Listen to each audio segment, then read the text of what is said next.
നല്ല മുരിഞ്ഞ പത്തിരിയും നാടൻ മുട്ടക്കറിയും കൂടെ ഒരു ചായയും. ആലുവ ചൂർണിക്കര കമ്പനിപ്പടിയിലുള്ള ഒരു ചേട്ടൻ്റെ തട്ടുകടയാണിത്. രാവിലെ ഇവിടെ കയറി ഈ കോംബോ കഴിച്ചപ്പോൾ ഒരു രക്ഷയുമില്ലായിരുന്നു. ഇവിടെ നല്ല നാടൻ ബീഫ് കറിയും കിട്ടും.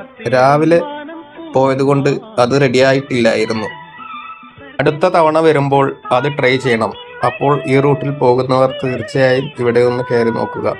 Thank you. നല്ല മുരിഞ്ഞ പത്തിരിയും നാടൻ മുട്ടക്കറിയും കൂടെ ഒരു ചായയും. ആലുവ ചൂർണിക്കര കമ്പനിപ്പടിയിലുള്ള ഒരു ചേട്ടൻ്റെ തട്ടുകടയാണിത്.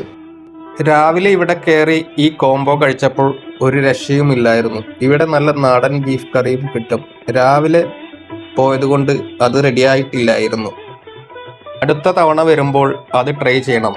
അപ്പോൾ ഈ റൂട്ടിൽ പോകുന്നവർ തീർച്ചയായും ഇവിടെ ഒന്ന് കയറി നോക്കുക. Thank you.